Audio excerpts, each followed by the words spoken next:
sultanan nasira. Bagaimanapun bantuanmu ya Allah, pertolonganmu ya Allah yang dapat mengatasi hal keadaan kami. Nah, cuma tidak hanya bisa begitu saja, tetapi juga ada usaha dari kita.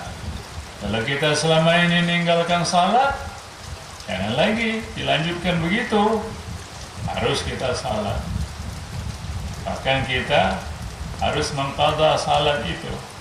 Banyak sekali salat yang saya tinggalkan, tetapi ada niat, ada tekad untuk mengqadhanya. Kita salat duhur, sudah salat duhur, ada duhur satu. Kita salat asar, sudah salat asar, ada asar satu.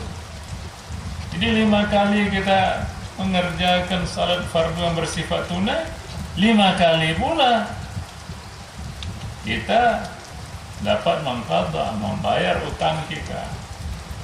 Mulai karena kita banyak kesibukan, karena keluarga besar, ya, di samping juga badan kurang sehat, ya bermohonlah kepada Allah. Ya Allah ya Tuhanku, utangku kepada Engkau ya Allah, aku bayar.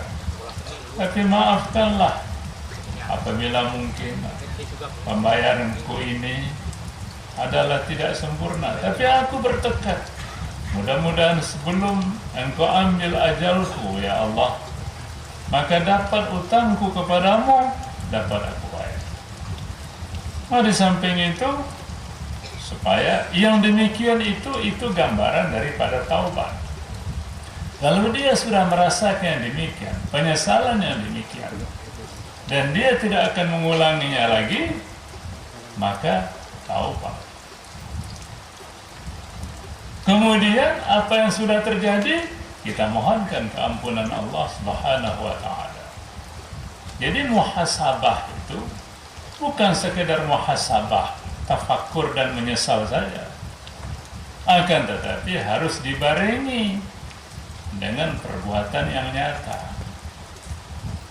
Karena itu maka muhasabah qabla kulli syai' dan muhasabah ba'da kulli syai'.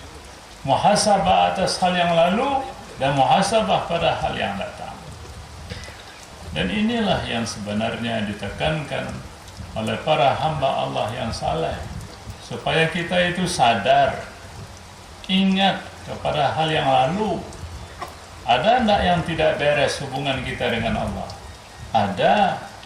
Insaf, menyesal, dan kemudian maka mohonlah keampunan Allah. Sudah itu ingat lagi pada hal yang akan datang. Ini saya itu saya tidak kerjakan lagi, saya tinggalkan semuanya. Maka berarti kita itu sudah hijrah daripada yang lalu kepada hal yang akan datang. Dan kemudian dalam pada itu, ya, kita ingat Allah Subhanahu wa ta'ala, kita berzikir. Setelah taubat, setelah istighfar, kita berzikir.